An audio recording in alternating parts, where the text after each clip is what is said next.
नमस्कार मेरे प्यारे दोस्तों। आज की कहानी बहुत ही रोमांचक होने वाली है। तो चलिए कहानी सुनते हैं। विश्व प्रसिद्ध हॉरर कहानियां। आम लोगों की यह धारणा है कि इस दुनिया में कुछ ऐसी घटनाएं होती हैं जो मनुष्य की समझ से परे होती हैं। कई लोग उन घटनाओं की तह तक जाने की कोशिश करते हैं, परंतु कोई भी सफलता प्राप्त नहीं कर पाता। हॉरर कहानियां जहां एक ओर भयभीत करती हैं, वहीं दूसरी ओर रोमांच भी उत्पन्न करती है। प्रस्तुत पुस्तक में ऐसी घटनाओं का समावेश किया गया है जिन्हें पढ़कर पाठक दिन के उजाले में भी चीखने पर मजबूर हो जाएंगे। तो चलिए कहानी सुनते हैं। ये कहानी है ड्रैकुला का मेहमान का। जब हमने चलना शुरू किया तब म्यूनिख पर सूरज चमक रहा था और गर्मियों में हवा में एक अजीब सी खुशी थी। बस जब हम अलग होने की वाले थे, हैर डेलबर्कर जहां हम रुके थे नीचे आया।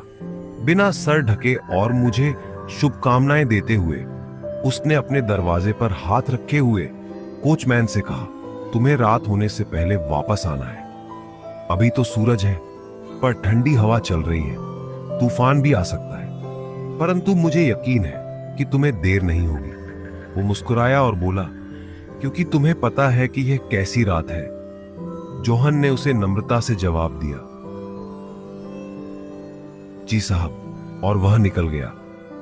जब हम शहर से निकल गए तो मैंने उसे रोकते हुए कहा, जोहन मुझे बताओ आज रात क्या है। उसने कहा, वॉल्प्रज़ीशफ़्ट। फिर उसने अपनी घड़ी निकाली जो पुराने जर्मन चांदी की थी। उसे देखा और अपना कंधा हिलाया। मुझे लगा वह कह रहा है कि हमें देर हो रही है। उसने फिर से तेजी से आगे बढ़ना शुरू किया ताकि वक्त बर्बाद न हो। घोड़ों की आवाज आ रही थी और मैं बार बार डर के इधर उधर देख रहा था। सड़क पतली थी और हम निकल रहे थे कुछ ऊंची हवादार भूमि से। हमने चलते हुए एक सड़क देखी जो पहाड़ी के बीच में से निकल रही थी। वो इतनी अच्छी लग रही थी कि मैंने जोहन से रुकने के लिए कहा, और जब वह रुका तो मैंने कहा कि इस सड़क पर गाड़ी में चलाऊंगा। उसने खूब बहाने लगाए, पर मेरी दिलचस्पी बढ़ गई और मैंने उससे बहुत प्रश्न किए। वह जवाब देता रहा, परंतु बार बार अपनी घड़ी देखता रहा। अंत में मैंने पूछ ही लिया, जोहन, मैं उस अस चलना चाहता हूं, तुम आना चाहते हो तो आओ, परंतु यदि नहीं आ तो मुझे कारण बताओ। उसने मुझे वहां जाने से मना किया। जर्मन में थोड़ी अंग्रेजी मिली हुई थी ताकि मैं उसकी बात समझ सकूं। वह मुझे कुछ बताना चाहता था, परंतु वह डरते डरते कह रहा था, वॉल्प्रज़ीशफ़्ट। मैंने उससे बहस करने की कोशिश की, परंतु यह मुश्किल था क्योंकि उसकी भाषा अलग थी। फिर उसने अंग्रेजी में बोलना शुरू किया, परंतु वह लगातार अपनी घड़ी की ओर देख रहा था। घोड़ों की आवाज बढ़ गई। वह बहुत डरा हुआ लग रहा था। अचानक वह आगे बढ़ा और उसने घोड़ों को 20 फीट छोड़ दिया। तो मैंने उससे पूछा कि उसने ऐसा क्यों किया। उसने उस जगह इशारा किया और दूसरी सड़क पर निकल गए तथा फिर वह जर्मन और आजी अंग्रेजी में बोला, दफनाया था उसे जिसने मारा अपने को। मुझे वह पुराना रिवाज याद है जिसमें आत्महत्या करने वाले लोगों को सड़कों में दफनाते थे। अच्छा, आत्महत्या दिलचस्प है, परंतु मेरी जिंदगी के लिए मैं यह नहीं जानता था कि घोड़े क्यों डरे हुए थे। जब हम बात कर रहे थे तो हमने भौंकने की आवाज सुनी। वह दूर से आ रही थी, परंतु घोड़े बहुत परेशान थे और जोहन को बहुत समय लगा उन्हें शांत कराने में। वह दुखी और घबराया हुआ बोला, वह भेड़िए की आवाज लगती है, परंतु यहां अब भेड़िए नहीं है। नहीं, उससे सवाल पूछते हुए मैंने कहा, क्या भेड़ियों को शहर के पास देखे हुए बहुत समय नहीं हो गया? हां, बहुत। उसने कहा, शायद गर्मियों में हो, परंतु यहां बर्फ में बहुत समय से भेड़िए नहीं है। जब वह घोड़ों को शांत कर रहा था तभी आसमान पर काले बादल छा गए। सूरज की गर्मी खत्म होकर हम पर एक ठंडी हवा गुजरी, परंतु एक पल में ही सूरज फिर से निकल गया। तब जोहन ने कहा, बर्फ का तूफान ऐसे ही आता है। तब उसने अपनी घड़ी फिर देखी। घोड़े अभी भी चिल्ला रहे थे, परंतु हम चलते रहे। मुझे थोड़ा अजीब लगा। मुझे बताओ, मैंने कहा, उस जगह के बारे में जहां यह सड़क जाती है। और मैंने उस तरफ इशारा किया, परंतु उसने कहा वह जगह शापित है। क्या शापित है?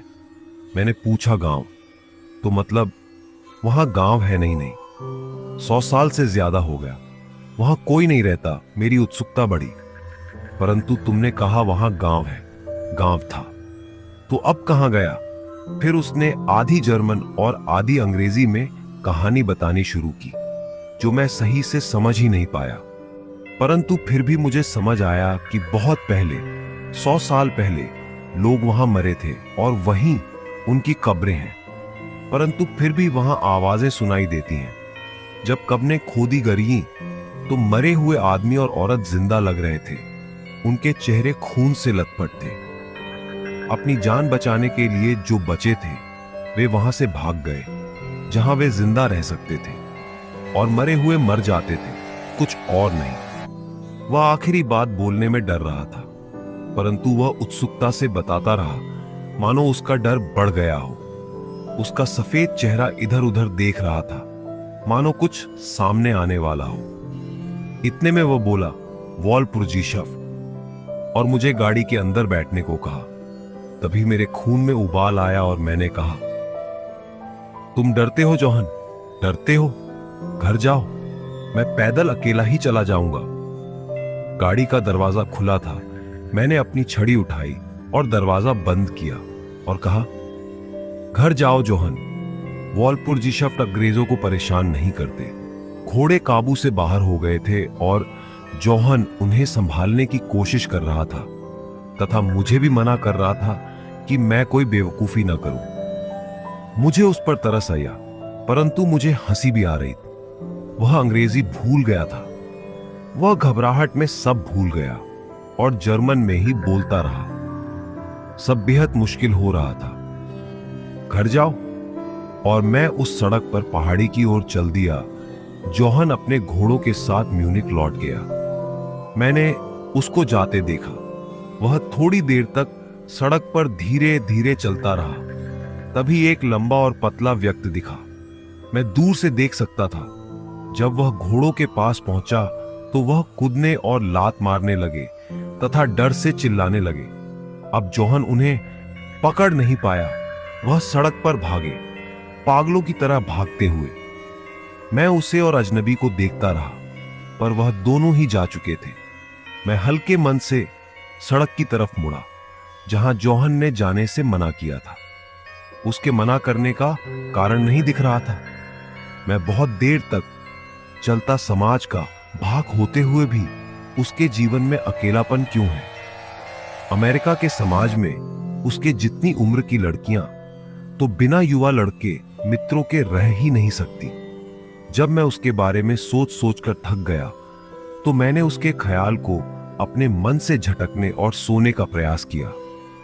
दूसरे दिन रात के वक्त जब मैं घर लौट रहा था, तब मैंने उसे फिर से देखा। मैं फिर से उसकी ओर खींचा चला गया। मैंने उससे पूछा, तुम कल कहां गायब हो गई थी?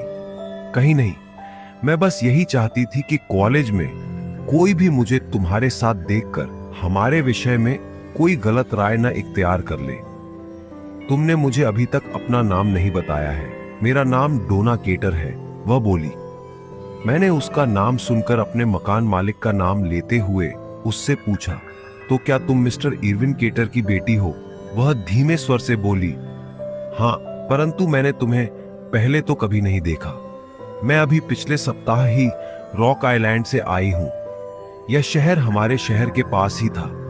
अच्छा, क्या तुम मेरे साथ दोस्ती करना पसंद करोगे? हाँ, क्यों नहीं, मैंने अपना हाथ आगे करते हुए कहा। तो उसने भी खुशी से अपना हाथ आगे बढ़ा दिया। यहां तुम्हारे अन्य दोस्त क्यों नहीं हैं? मैंने उससे पूछा। मुझे यहां के लोग अच्छे नहीं लगते। यहां पर सब लोग स्वार्थी, धन के लालची हो गए हैं। इसके बाद हम दोनों अच्छे गहरे दोस्त बन गए। हम सब जगह साथ साथ जाते, परंतु वह कहीं भी जाने या मिलने का वक्त सदैव रात को ही देती थी। एक बार मैंने उससे पूछ ही लिया कि वह सदैव मिलने का या जाने का वक्त रात को ही क्यों रखती है, क्या उसे रात का ही वक्त पसंद है। इस पर उसने उत्तर दिया कि उसे रात का वक्त सुकून और शांति भरा लगता है। दिन के शोर शराबे और हंगामे वाला वक्त उसे बिल्कुल पसंद नहीं है। मैं उत्तर सुनकर चुप हो गया, रह गए। मैंने सुना कि वह धीरे से बोले, ये तो वही सूरत है। ये सब देखकर मैं भी डर रही थी। भयभीत होते हुए मैंने बच्चे पर निगाह डाली। वह खालिद भाई को एकटक देख रहा था। खालिद भाई अभी पूरी तरह अपनी चेतना में नहीं आए थे। वह स्वयं को कुछ संभालते हुए बोले, यह सब मानवीय सोच, मानवीय विचारों का कारनामा है। रूबीना हर समय उस बूढ़े जिन्न मामू के बारे में सोचती रहती थी। हर वक्त उसके दिमाग में जिन की सूरत बसी रहती थी। उसके दिमाग पर ऐसे जिन्न ने, जो कि वास्तव में है ही नहीं, काबू कर रखा था। इसलिए उसके बचवे की शक्ल भी उसकी सोच के अनुसार ही हो गई। मेरा दोस्त विख्यात डॉक्टर है। मैं उसे इस बच्चे को दिखाऊंगा। वह अवश्य इस विषय में कुछ बताएगा, परंतु तब तक इस बच्चे को किसी के भी सामने न लेकर जाना। इसे देखकर लोग व्यर्थ ही यहां वहां की बातें बनाएंगे। मैंने रात को कुछ मिठाई मंगवाई थी ताकि सुबह खुशखबरी सुनकर इसे सब में बंटवाऊंगा और अपने जीवन की सबसे बड़ी खुशी मनाऊंगा। खैर, अब जो भी हो, इस मिठाई को बंटवा दो। इतना कहकर खालिद भाई परेशानी की अवस्था में बाहर चले गए और कुछ ही मिनटों में वापस आकर पूछने लगे, क्या वह मिठाई सारी बंटवा दी है? उनकी बात सुनकर हैरानी से मैंने कहा, अभी तो हम सब यहां इस परेशानी में ही घिरे हैं। भला मिठाई बंटवाने का वक्त और ध्यान किसे है? पर मैंने तो रात को 10-12 टोकरे मिठाई उसके सामने वाले कमरे में रखवाए थे। फिर कहां गई सारी मिठाई? खालिद भाई ने हैरानी, परेशानी से पूछा। इस पर अचानक ही मेरे मुंह से निकल पड़ा, नौकर खा गए होंगे सारी मिठाई। खालिद भाई बोले, नहीं नहीं, इतनी सारी मिठाई नौकर नहीं खा सकते। सारे के सारे टोकरे खाली पड़े हैं। सबसे मिठाई के विषय में पूछा गया तो पता चला कि किसी ने मिठाई उन टोकरों में देखी तक नहीं। अभी घर के सभी लोग इस उलझन में फंसे थे कि आखिर मिठाई कहां गायब हो गई। तभी बच्चे को देखने के लिए लोग आने लगे। खालिद भाई, कहां है मिठाई? बहुत दिनों बाद आपके घर खुशियां आई हैं। मिठाई का तो बहाना मात्र था। हकीकत में तो वे लोग बच्चे को देखने आए थे। दाई ने उस अजीब बच्चे के पैदा होने की खबर हर तरफ बता दी। पूरे शहर में यह खबर आग की तरह फैल चुकी थी। चाहे वे अपने नाम के मुताबिक कार्य को अंजाम नहीं दे पा रहे हैं, परंतु कुछ समय बाद खुद इन हत्याओं का सिलसिला बंद हो गया और लोगों ने राहत की सांस ली। बेशक हत्याओं का सिलसिला बंद हो गया, परंतु इन हत्याओं का कारण और हत्यारे के विषय में उसके बाद जो अनुमान लगाने का सिलसिला शुरू हुआ, वह आज तक नहीं थमा है। इस विषय पर आज तक हजारों किताबें प्रकाशित हो चुकी हैं, जिसमें अलग अलग लोगों ने अलग अलग अनुमान लगाए हैं। जहां तक हत्यारे के विषय में अनुमान लगाने की बात है, वहां तक कजग द रिपर के विषय में सवाल है, तो अब तक कई लोगों पर शक किया जा चुका है। हाल ही में एक पोलैंड निवासी यहूदी कामिंस्की को रिपर बताया गया है। ऐसा सुना गया है कि सन 1888 में पूर्वी लंदन में इस कातिल की खोज कर रहे मुख्य जासूस सर रॉबर्ट एंडरसन का हस्ताक्षरयुक्त एक दस्तावेज मिला है। इस दस्तावेज में कास्मिन्स को ही जैक द रिपर बताया गया है। एक दूसरे अनुमान के अनुसार एक नाकामयाब वकील मोटेंग्यू जॉन ड्यूट के जैक द रिपर होने का शक जताया गया है मार्टिन हावेल्स और क्रीत स्किनर, जिन्होंने द रिपर लिगेसी नामक पुस्तक की रचना की। के अनुसार स्कॉटलैंड यार्ड को पूरी तरह से यह झात था कि वेश्याओं को मारने और उनके शर्वों को विकृत करने के पीछे ड्यूड का ही हाथ था, लेकिन ड्यूड के उच्च वर्ग के समलिंगी लोगों के साथ संबंध थे, जिसके कारण अधिकारियों ने कोई कार्रवाई नहीं की। एक अन्य संदेह के अनुसार राजघराने से संबंधित ड्यूक ऑन ऑफ ब्लेरिस, प्रिंस एल्बर्ट विक्टर, जिसे प्रिंस एडी भी कहा जाता है, को जैक माना गया। यदि यह व्यक्ति जीवित रहता तो ब्रिटेन का राजा बनता, लेकिन इस व्यक्ति का मस्तिष्क कमजोर था तथा सेक्स के प्रति मानसिकता भी विकृत थी। डॉ थॉमस स्टोवेल ने सन 1978 में प्रिंस एडी से संभावित जैक रिपर होने के विषय में तथ्य भी प्रस्तुत किए थे। एक अन्य अनुमान के अनुसार एक रूसी डॉक्टर, जिसका क्लिनिक पूर्वी लंदन में स्थित था, पर जैक द रिपर होने का संदेह किया गया था। इस डॉक्टर को अलेक्जेंडर पैटचैनको और दूसरे कई नामों से भी जाना जाता है। जिन वेश्याओं की हत्या हुई थी उनमें से माथा टर्नर, मैरी निकोलस, एनी चैकमैन एवं मेरी कैली नाम की वेश्याएं इस डॉक्टर से अपना इलाज करा चुकी थीं। इस रूसी डॉक्टर पर इल्जाम था कि इससे पहले भी इसने एक अन्य स्त्री की हत्या की थी और झोपड़ी में दरिद्रता की जिंदगी जी रही थी। उनके लिए महलों का जीवन जीना एक अचरज जैसा ही था। पर लॉर्ड के सहायक ने उस वृद्धा से जो वादा किया था वह पूरी तरह धोखा निकला। लॉर्ड ने तीनों लड़कियों में से एक के साथ भी शादी नहीं की, बल्कि उसने तीनों लड़कियों की इज्जत के साथ खेलना शुरू कर दिया। वे मजबूर मां की बेटियां लॉर्ड का विरोध न कर सरकी। जब लॉर्ड को पता चला कि वे तीनों लड़कियां गर्भवती हो गई हैं, तो उसने उन तीनों लड़कियों की हत्या करवाकर उनकी लाशें जमीन में गड़वा दी। लेकिन हत्या जैसे इतने बड़े अपराध को छिपाना इतना आसान नहीं था। यह खबर पूरे आयरलैंड में फैल गई कि लॉर्ड ने कैसे उस बूढ़ी विधवा के साथ विश्वासघात किया है। जब बूढ़ी विधवा को इस बारे में पता चला तो वह छाती पीटकर रोने लगी। दुख और शोक के कारण वह वृद्धा बीमार पड़ गई। उसके साथ न्याय करने का साहस किसी में नहीं था। चारपाई पर बीमार पड़े पड़े एक दिन उसकी मृत्यु हो गई। जिस समय उस विधवा की मृत्यु हुई उस समय भी लॉर्ड अपने महल में मौज मस्ती कर रहा था। उसी दौरान उसे नींद आ गई, लेकिन कुछ ही समय के बाद अचानक भयानक आवाज के साथ उसकी नींद खुल गई।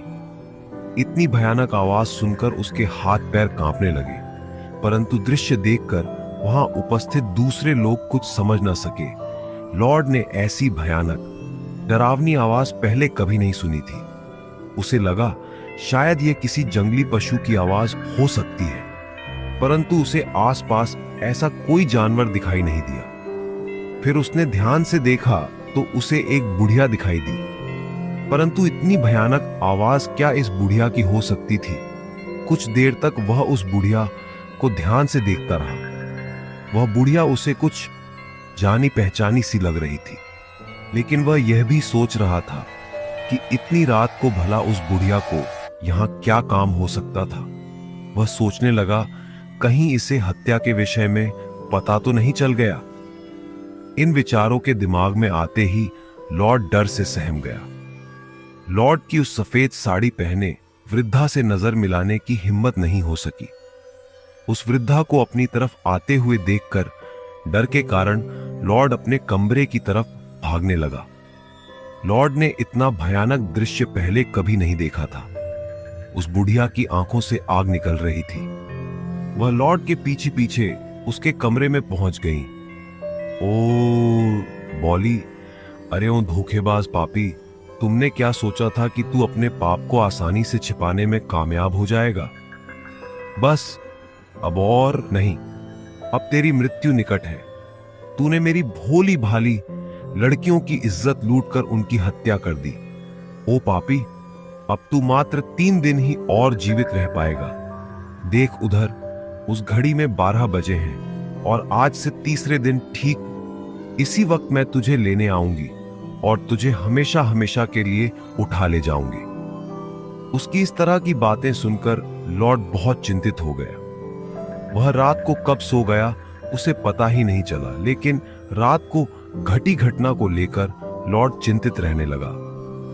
उसने उस घटना का जिक्र अपने दोस्तों, परिवार के लोगों और सहायकों के साथ किया, लेकिन हर किसी ने उस घटना को मात्र उसके मन का वहम समझकर टाल दिया। परंतु लॉर्ड रात की घटना को भूल नहीं सका। वह मन ही मन उस बुढ़िया की बातें याद करके परेशान होता रहता। उस घटना के तीसरे दिन लॉर्ड उस वृद्धा की कही बात को याद करके परेशान हो उठा। उसने अपने आप को बहुत समझाने का प्रयास किया, परंतु वह नाकामयाब रहा। वह अपने मन से मृत्यु के डर को निकाल न सका। उसके दोस्तों और संबंधियों ने उसे यही सलाह दी कि लॉर्ड अपने कमरे की घड़ी को 2 घंटे आगे बढ़ा दे। उसने ऐसा ही किया। इस तरह जब असल में रात के 10 बज रहे थे, उस समय घड़ी रात के 12 बजे का वक्त दिखा रही थी। जब लॉर्ड ने देखा कि घड़ी में 12 बज गए हैं और बुढ़िया के कहे अनुसार उसे कुछ नहीं हुआ है, तो वह बहुत खुश हो गया तथा खुशी खुशी काफी देर मौज मस्ती करने के पश्चात सोने के लिए चला गया। जैसे ही घड़ी में रात के 2 बजे, यानी असल में रात के 12 बजे, तो लॉर्ड के परिवार के लोग और मित्र कमरे में घुसे।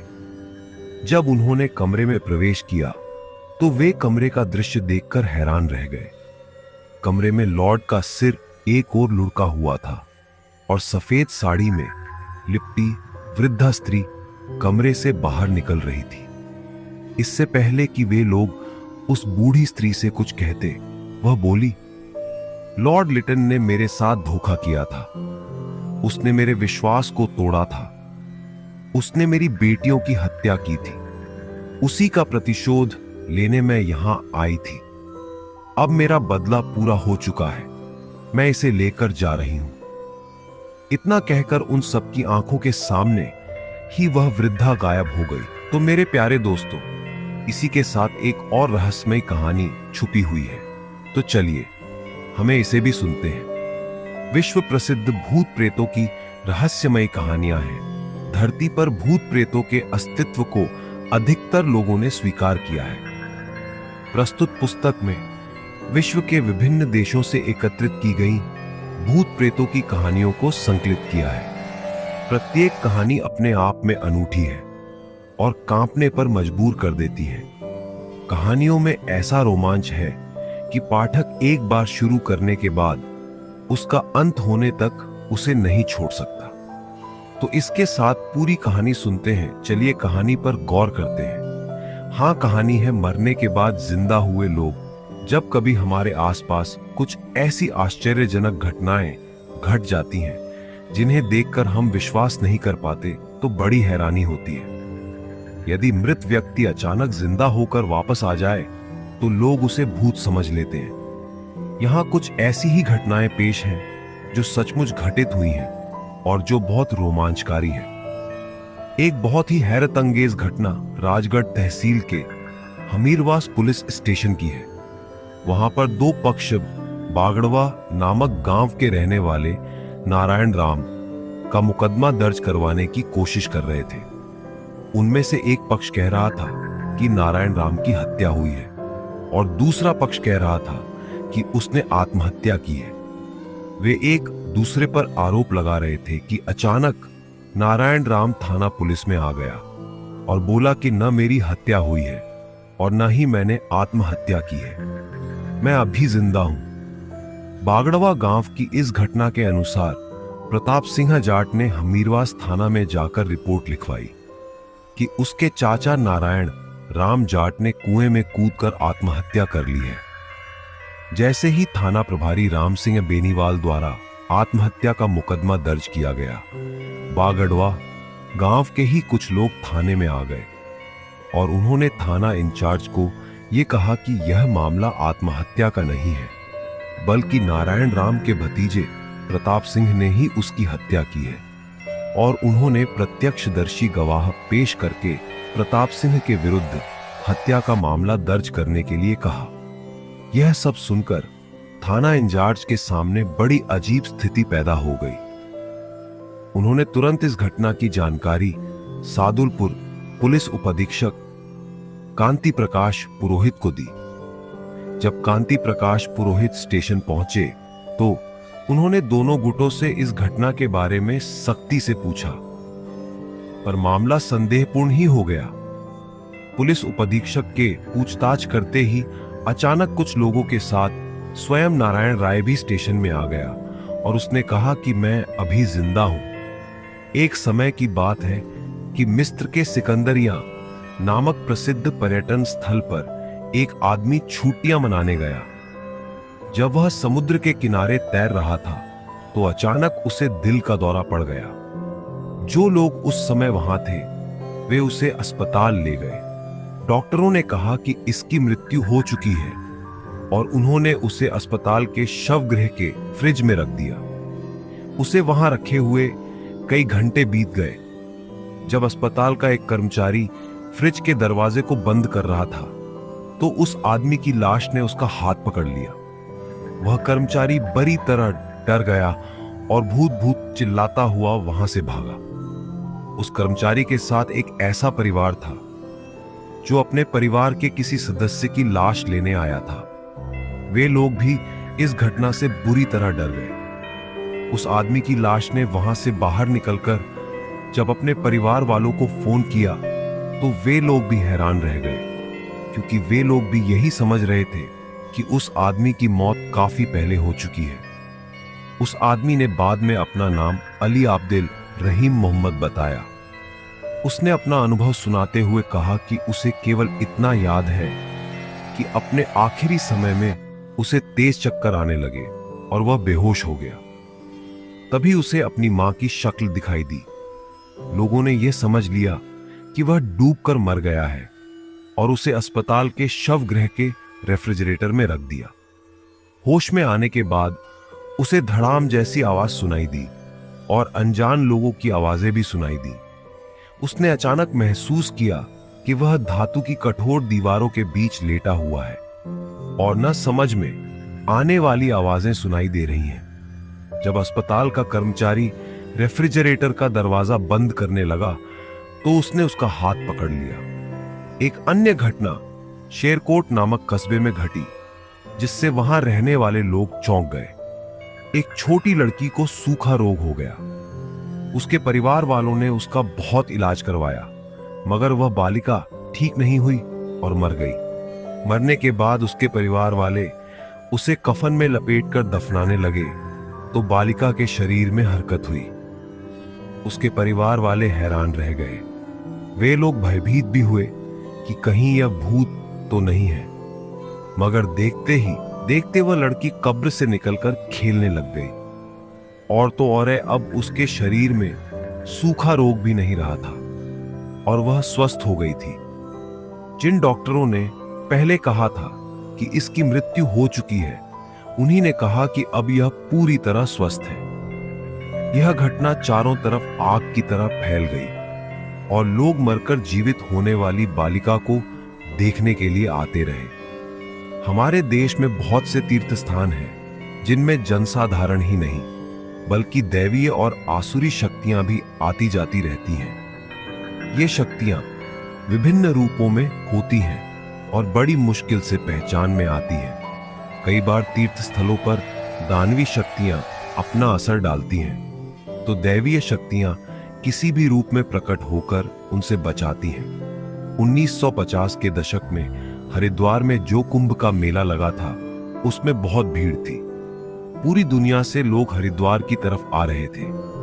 उनमें स्त्री पुरुष, अमीर गरीब, देवता और दैत्य सभी शामिल थे। अपनी इच्छाओं को पूरा करने के लिए कुछ लोग पैदल तो कुछ किसी न किसी सवारी पर आ रहे थे। लोगों ने गंगा के किनारे रेतीले मैदान में कुछ छोटे और कुछ बड़े तंबू दूर दूर तक अपनी सुविधानुसार लगा लिए थे। हर तरफ लोगों की भीड़ नजर आ रही थी। मेरे पिताजी ने हमें बताया कि हम लोग अपने पड़ोसी लालाजी के साथ बैलगाड़ी में बैठकर हरिद्वार गए थे। हमें ऋषिकेश की तरफ काफी पीछे अपना तंबू लगाने की जगह मिली थी। उस समय दोपहर का समय था, जब घर की औरतें तंबू के बाहर खाना बना रही थीं और सभी पुरुष तंबू के बाहर गंगा की लहराती, झिलमिलाती पवित्र लहरों को देखकर आनंदित हो रहे थे। गंगा की पवित्र लहरें उन्हें बहुत